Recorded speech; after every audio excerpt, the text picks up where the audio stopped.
उदयपुर की तरह अमरावती में भी खौफनाक हत्याकांड सामने आया है और यह वारदात 21 जून की है। 5 आरोपी पकड़े गए हैं, लेकिन अमरावती पुलिस ने इस मामले में जो तरह से कार्रवाई की उसके बाद कई तरह के गंभीर सवाल खड़े होने लगे हैं। हंगामा बढ़ा, जिसके बाद अब यह मामला एनआईए के हवाले कर दिया गया है। लेकिन हम आपको एक रिपोर्ट दिखाते हैं जिसके जरिए समझाते हैं कैसे अमरावती में उदयपुर के पैटर्न पर यह कांड होता है और क्यों पुलिस की नीयत को लेकर अब गंभीर सवाल खड़े हो रहे हैं।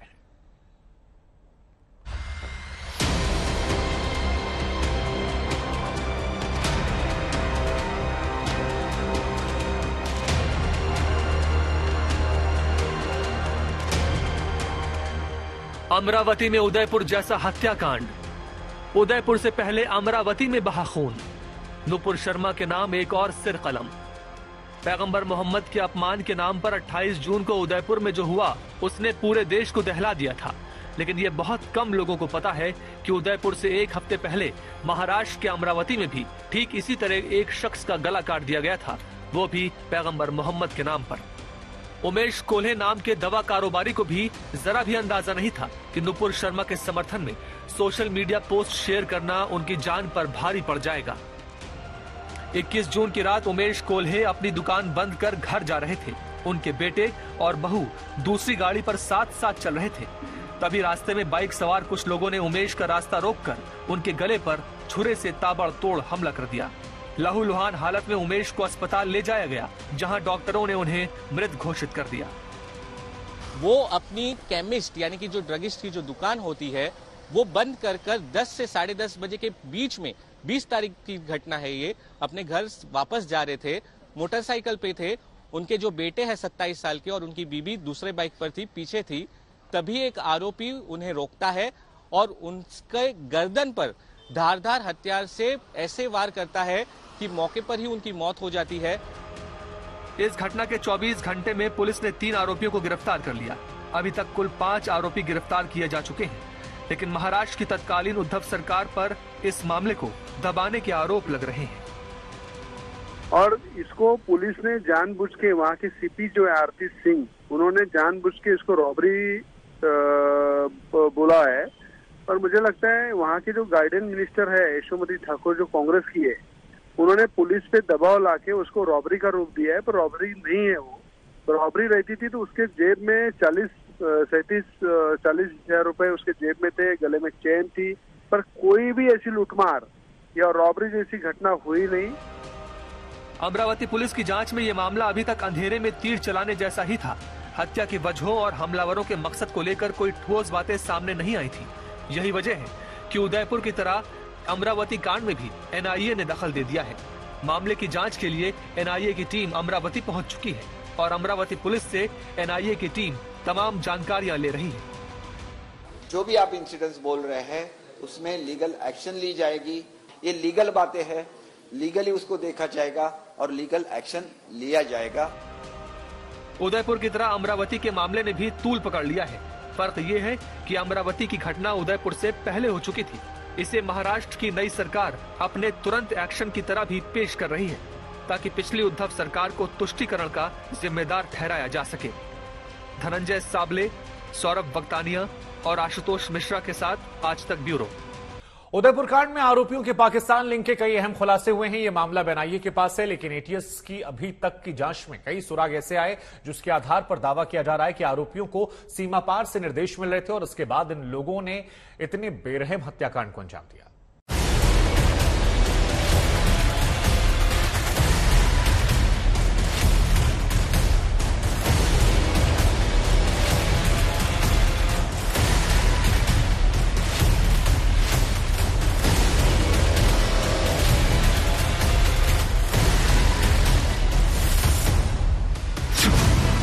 एक बड़ा धमाका करना है, इस्लाम के लिए कुछ बड़ा करना है, उदयपुर में कुछ बड़ा करना है। रियाज, मोहम्मद गौस, इनके पाकिस्तानी हैंडलर सलमान हैदर और अबू इब्राहिम। 28 जून के बर्बर और खूनी हत्याकांड से पहले इन चारों के बीच बातचीत में बार बार यही बातें दोहराई जाती थी। राजस्थान एटीएस की पूछताछ और एजेंसियों को मिली खुफिया जानकारी में यही सामने आया है कि नुपुर शर्मा के पैगंबर मोहम्मद पर विवादित बयान के बाद से रियाज ये चारों कुछ बड़ा करने की साजिश में जुटे थे।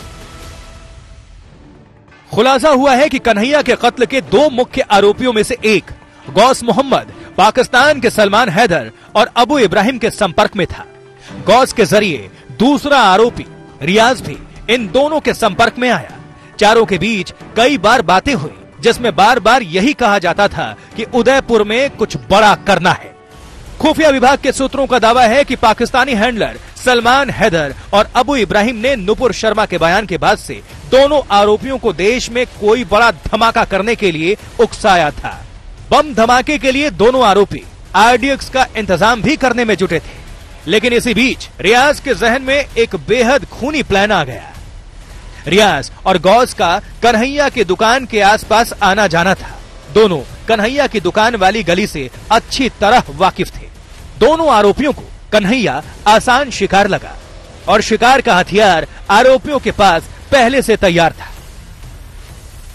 4 साल पहले ये खंजर मोहम्मद रियाज ने खुद अपने हाथों से तैयार किया था। रियाज वेल्डिंग का काम करता था और उसने लोहे के एक टुकड़े को यह कहते हुए खंजर में तब्दील किया था कि वो इसे अपने काम के निशानी के तौर पर रखेगा।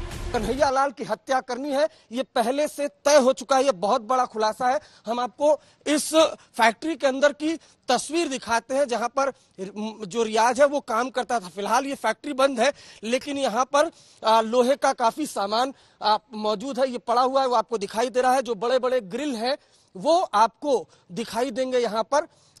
उसी तरीके का जो चमकीला जो ग्रिल है, उसी तरीके का हथियार भी, जो धारदार हथियार है वो भी हथियार लहराते, उसी हथियार से हत्या की गई थी। तो इस फैक्ट्री में आज पुलिस ने छापा मारा। यहां से काफी औजार और सामान वो बरामद किया है। कटर भी आपको यहाँ पर दिखाई देगा। देखिए वो जो कटर मशीन है लोहे काटने वाली, वो कटर मशीन भी आपको यहाँ पर दिखाई देगी। तो इस फैक्ट्री में जो राजस्थान पुलिस ने, एटीएस ने छापा मारा और उसके बाद यहाँ से काफी सामान बरामद कर लिया है। खून से सने खंजर पुलिस ने बरामद कर लिए हैं। राजस्थान एटीएस ने सारे सबूत एनआईए को सौंप दिए हैं। अब उदयपुर के जल्लादों के पाकिस्तान और आतंकी कनेक्शन नए सिरे से खंगाले जाएंगे। देव अंकुर के साथ अरविंद ओझा, उदयपुर आज तक। तो ये तस्वीरें आपने देखी। हम आपको बता दें कि उदयपुर में 28 जून को बर्बर हत्या का एकमात्र चश्मदीद सामने आया है। कन्हैया की दुकान का एक कर्मचारी इस खूनी वारदात के वक्त वहीं पर मौजूद था। इस चश्मदीद ने वहशत का वो मंजर आज तक पर बयां किया है। ये बताएं कि जब मोहम्मद रियाज और गौस मोहम्मद दुकान के अंदर आए, उससे पहले का क्या नजारा था और जब वो आए उसके बाद क्या हुआ दुकान में? सर उससे पहले वो हम काम कर रहे थे, तब वो दोनों जने आए थे मोटरसाइकिल पे और दुकान के जस्ट सामने गाड़ी रोकी। तो दुकान के सामने गाड़ी जो रोकी उन्होंने, वही बाइक थी जिसके ऊपर 2611 लिखा हुआ था? जी सर, वही गाड़ी थी। जी। उसके बाद क्या हुआ ये बताएं। दुकान के अंदर उन्होंने जब एंटर किया तो क्या कुछ बात की उन्होंने आपसे या किसी और से? उसके बाद क्या हुआ? सर उन्होंने बोला मेरा कुर्ता फिटिंग कराना है, तो 2-3 कुर्ते हैं तो आप फिटिंग कर दोगे क्या? तो उन्होंने बोला कर दूंगा। तो कुर्ता निकाला, एक कुर्ता निकाला और नाप देने लगे कितना ढीला है कितना टाइट है। नाप देने लगे तो उन्होंने बोला एक कुर्ता और है हमारा, जो बैग को खंगालने लगे, अंदर से ढूंढने लगे। क्या हथियार निकालने के लिए कर रहे थे? सर उस टाइम ये मालूम नहीं पड़ा कि हथियार निकाल रहे कुर्ता निकाल रहे, लेकिन कुर्ता जैसे ढूंढने के चक्कर में फिर उन्होंने वो हथियार निकाले हैं और उनके ऊपर वार करना चालू कर दिया। धारदार हथियार से उन्होंने वार करने चालू कर दिए। उस समय आप कहाँ थे? ईश्वर जो है वो कहाँ थे? क्या आप लोगों ने बचाने की कोशिश की? हम दोनों अपनी मशीन पे काम कर रहे थे सर, और जैसे ही उन्होंने बचाव करके आवाज आई तो हम दोनों खड़े हो गए और मैं बाहर निकला और ईश्वर बाहर निकला। हम दोनों ने बचाव करके आवाज भी लगाई, लेकिन कोई आया नहीं। तो मैं बाहर निकला, मैंने वो एक आदमी को धक्का दिया। किसको? आपने रियाज मोहम्मद को धक्का दिया? एक बार था उसको धक्का दिया साइड में, लेकिन उसने मेरे ऊपर वार करा तो खाली चला गया।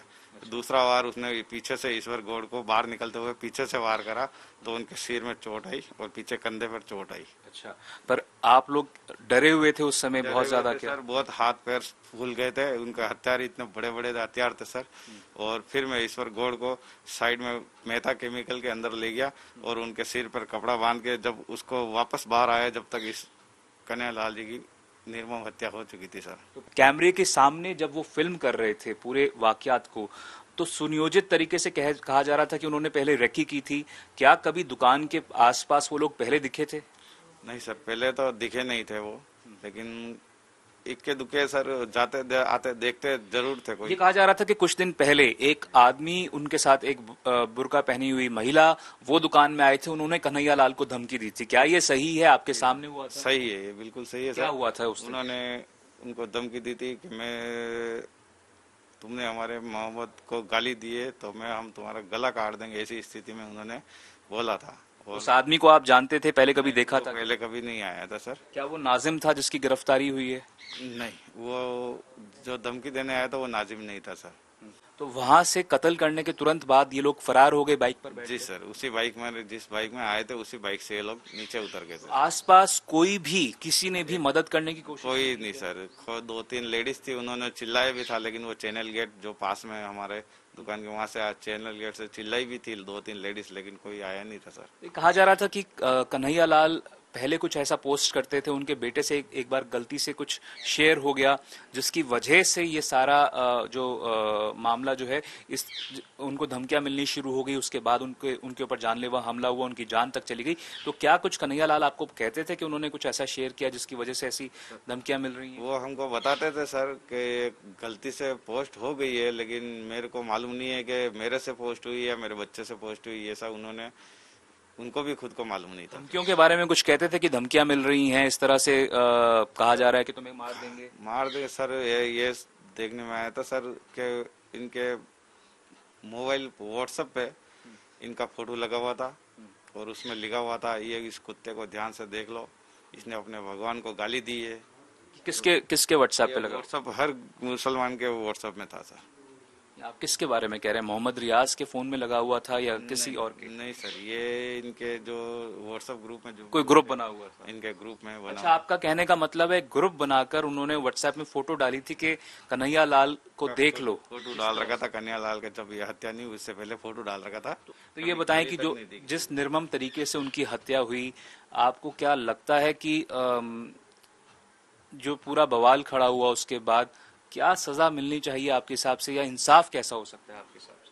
सर सजा तो इनको मिलनी चाहिए, फांसी देनी चाहिए सर। वैसे तो देखा जाए तो इनको। हम बता दें कि उदयपुर हत्याकांड में एजेंसियों के हाथ वो सबूत और सुराग लग रहे हैं जो आतंक की पूरी फाइल के पन्ने दर पन्ने खोल रहे हैं। आरोपियों का सीसीटीवी, बाइक, खंजर, सब कुछ साजिश का पर्दाफाश होने वाले सबूत सामने आए हैं। और बड़ी बात तो यह कि बाइक में 26/11 का जिक्र दर्शाता है कि इनकी मानसिकता क्या थी। एक रिपोर्ट दिखाते हैं, जरा देखिए।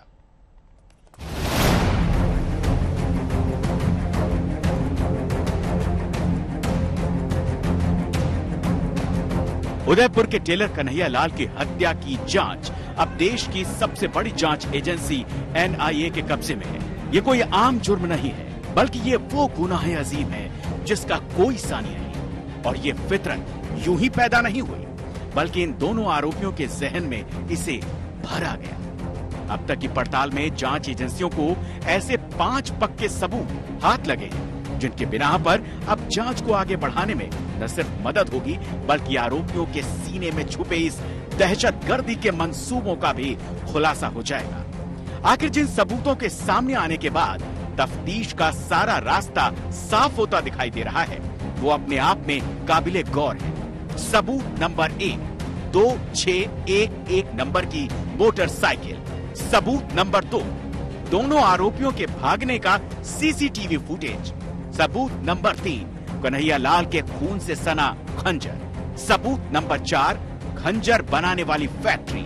सबूत नंबर 5, आरोपियों का कत्ल के बाद बनाया गया वीडियो। इन 5 सबूतों के साथ साथ सबसे बड़ा सबूत तो यही है कि टेलर कन्हैया लाल की हत्या करने के बाद जिस तरह से दोनों आरोपी मोटरसाइकिल पर सवार होकर फरार होने के फिराक में थे, और जिन्हें पकड़ने के लिए पुलिस की 10 टीमों को 1, 2 या 10-20 किलोमीटर तक नहीं, पूरे 170 किलोमीटर तक पीछा करना पड़ा। सबूतों और सुरागों की इस लिस्ट में जिस पर जांच एजेंसियों की निगाहें सबसे देर तक टिकी है, वो है ये मोटरसाइकिल। जरा इस मोटरसाइकिल के नंबर को गौर से देखिए, 2611। ये नंबर असल में हिंदुस्तान के इतिहास की वो तारीख है जिसका एक स्याह अतीत है। इस नंबर को हिंदुस्तान कभी नहीं भूल सकता, क्योंकि असल में यही वो तारीख थी जब आतंकियों ने मुंबई पर हमला किया और करीब 250 लोगों की जान ले ली थी। लेकिन उस हमले के गहरे जख्म के निशान आज भी हिंदुस्तान को ठेस पहुंचाते रहते हैं। ये आप देख पा रहे हैं एक्सक्लूसिव तस्वीरें। बाइक का नंबर जो है वो अब चौंकाता भी है और एजेंसियों का रडार पर है। देखिए, इस बाइक का नंबर RJ 27AS 2611। आपको बताऊं 2611 को ही मुंबई में सिलसिलेवार आतंकी हमला हुआ था जिसने पूरे हिंदुस्तान को हिला दिया था। बाइक के जो आगे है वो लिखा हुआ है फैजाने अतर। अतर बताऊं, दरअसल जो दावते इस्लामी के से जुड़े लोग होते हैं वो अतर टाइटल का इस्तेमाल करते हैं। लिहाजा बाइक का ये नंबर जांच एजेंसियों के लिए सबसे बड़ा और सबसे अहम सबूत बनकर सामने आ गया है। पड़ताल में ये बात भी सामने आई है कि इस 2611 नंबर को हासिल करने के लिए आरोपियों ने RTO में बाकायदा रिश्वत का सहारा लिया था। इसके अलावा एक और सुराग है जो कभी भी सबूत की जमात में शामिल हो सकता है। वो है खंजर की वो फैक्ट्री जहां आरोपी मोहम्मद रियाज वेल्डिंग का काम किया करता था। कन्हैया लाल की हत्या के लिए बहुत बड़ी साजिश रची गई और आरोपी रियाज और मोहम्मद गौस बहुत पहले से इसकी प्लानिंग कर रहे थे। इस बात का सबूत है, इस वक्त हम उदयपुर से सटे सापेटिया गांव में मौजूद हैं और ये आप जो सामने देख पा रहे हैं SK इंजीनियरिंग वर्क्स, यहीं पर रियाज काम करता था। और अभी जो पूछताछ में जानकारी मिली है कि जो वीडियो में हथियार लहराते हुए वो दिखाई दे रहा है, जिस हथियार से कन्हैया लाल की रियाज ने गला काटकर हत्या की, वो इसी इंजीनियरिंग वर्क में जो ये फैक्ट्री है यहीं पर तैयार किया गया। लेकिन जिस बात ने पुलिस के साथ साथ जांच एजेंसियों को भी परेशान कर रखा है वो है इनका अतीत। और उदयपुर में ही ऐसे ही किसी और वारदात को अंजाम देने की इनकी पहले से की गई प्लानिंग, यानी इन आरोपियों की वो हिट लिस्ट जिसे इन लोगों ने तैयार किया था। कन्हैया लाल वाले अंदाज में ही उसे अंजाम तक पहुंचाने का इरादा लेकर ये घर से निकले थे। गौस, मोहम्मद और रियाज के जहन में जिहाद वाला मवाद भरा गया, जिसकी गवाही कन्हैया लाल की पोस्टमार्टम रिपोर्ट ने दे दी। तफ्तीश में ये बात भी सामने आ गई है कि उदयपुर से कत्ल की वारदात के बाद जिस तरह आरोपी मोटरसाइकिल पर सवार होकर अजमेर की तरफ भाग रहे थे, वो भी एक सुराग है जिसके सबूत फिलहाल बिखरे हुए हैं, जिन्हें इकट्ठा करने में जांच एजेंसियां लगी हुई हैं। ऐसे में ये कहा जा सकता है कि आरोपियों के सीने में क्या क्या छुपा है और उनके दिमाग में कौन कौन सा फितूर चल रहा है, इसका पता लगाने की कोशिश की जा रही है। शरद कुमार के साथ अरविंद ओझा, उदयपुर आज तक। एकनाथ शिंदे के अगले 2 दिन बहुत अहम होने वाले हैं। कल पहली बार उन्हें विधानसभा में विपक्ष का सामना करना है, जहां शिवसेना भी मौजूद रहेगी। 4 जुलाई को शक्ति परीक्षण की परीक्षा पास करनी होगी और तभी उनके रास्ते के कील कांटे दूर हो पाएंगे।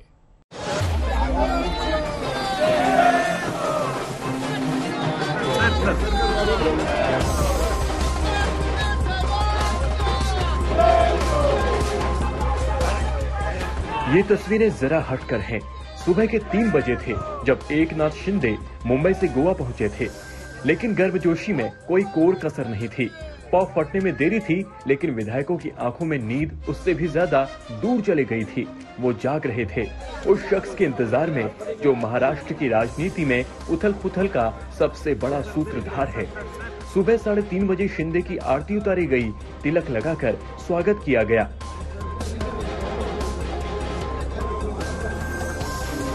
गोवा के इस 5 सितारा होटल में 4 दिनों से एकनाथ शिंदे के कैंप के वो तमाम विधायक जो पहले सूरत से गुवाहाटी और उसके बाद गोवा पहुंचे थे। सबसे दिलचस्प बात ये कि मुख्यमंत्री बनने के बाद 2 दिनों में 2 बार खुद एकनाथ शिंदे यहाँ पर मौजूद हुए। यहाँ पर वो मुंबई से चल करके आए, सबसे पहले आधी रात को, उसके बाद फिर रात के 3 बजे और उन विधायकों के साथ लगातार मंथन। पहले गुवाहाटी और फिर गोवा।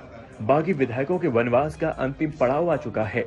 शहर दर शहर भटकने का सिलसिला खत्म हो चुका है। अब अगली मंजिल मुंबई है, जहां सरकार की शक्ति की परीक्षा होनी है। अगले 2 दिन एकनाथ शिंदे को कई इम्तिहानों से गुजरना है। आज स्पीकर के चुनाव के लिए पर्चा दाखिल होना है। बीजेपी से राहुल नार्वेकर ने स्पीकर पद के लिए नामांकन कर दिया है। 3 जुलाई को विधानसभा के स्पीकर का चुनाव होना है। 4 जुलाई को विधानसभा में शक्ति परीक्षण होना है। 4 दिन से गोवा के 5 सितारा होटल में डेरा डाले एकनाथ शिंदे कैंप के बागी विधायकों की घर वापसी का समय आ चुका है। ये तमाम विधायक खुद मुख्यमंत्री एकनाथ शिंदे के साथ मुंबई रवाना होंगे ताकि रविवार को होने वाले स्पीकर के चुनाव में महाराष्ट्र विधानसभा में ये वहां मौजूद हों। महाराष्ट्र की राजनीति की तरह ही स्पीकर का चुनाव भी बेहद उलझा हुआ मसला है, क्योंकि राज्यपाल भगत सिंह कोश्यारी मामले को कोर्ट में विचाराधीन बताकर स्पीकर के चुनाव को पहले ही टाल चुके हैं। कांग्रेस अब राज्यपाल की वो चिट्ठी दिखाकर चुनाव का विरोध कर रही है। ये देखना दिलचस्प होगा कि विपक्ष अब स्पीकर के चुनाव का समर्थन या विरोध करती है। सुप्रीम कोर्ट ने 11 जुलाई को ही तमाम मामलों की एक साथ सुनवाई करने की बात कहकर एक तरह से दरवाजा बंद कर रखा है। कायदे से नंबर गेम में एकनाथ शिंदे को ज्यादा मुश्किल नहीं आनी चाहिए, लेकिन शिवसेना से मुश्किलों का उनका सामना शुरू हो गया है। उद्धव ठाकरे विपक्ष की पहली पांत में आकर खड़े हो गए हैं। और आज हमारा जो शिवसेना गठ है, जो 2/3 मेजोरिटी से ज्यादा लोग हमारे साथ है, विधिमंडल में लेजिस्लेटिव पार्टी शिवसेना है, और निश्चित रूप से हम लोग आज भारतीय जनता पार्टी के साथ है। एक मजबूत सरकार यहाँ पर बना रहे। हम लोगों ने ऐसा कोई भी दूसरा गलत कदम नहीं उठाया है। लेकिन उद्धव जी तो कह रहे हैं कि शिवसेना का मुख्यमंत्री नहीं है, शिवसेना हमारी पार्टी है। अभी मैं इसके बारे में कुछ कहना नहीं चाहता हूं, योग्य समय पर जरूर कहूंगा। तसं जर का झालं असतं तर आज 2.5 वर्ष झालेलीच आहेत। जे काय आज घडलं ते सन्मानाने झालं असतं। ही आत्ताची जोडगोळी अशाच पद्धतीने कदाचित तिने 2.5 वर्ष पूर्ण केलं असतं, आणि नाहीतर म्हणजे पहिल्या 2.5 वर्षात शिवसेनेचा मुख्यमंत्री झाला असता किंवा भाजपाचा झाला असता, आणि आत्ताच्या पुढच्या 2.5 वर्षात पुन्हा परत जे काही ज्याचा पहिला झाला असता जो दुसरा होता त्याचा झाला असता। मग त्यावेळेला नकार देऊन आता हे असं का केलं भारतीय जनता पासून? उद्धव के पास अब खोने के लिए मुख्यमंत्री की कुर्सी तो नहीं है, लेकिन शिवसेना उनके हाथों में रहे, इसके लिए भी उन्हें कड़ी मशक्कत करनी पड़ेगी। एक बार फ्लोर टेस्ट की फांस से उबर जाएं, तो शिंदे शिवसेना के तीर कमान वाले चुनाव चिन्ह पर दावा ठोककर चुनाव आयोग जरूर जाएंगे। आशुतोष मिश्रा, गोवा आज तक।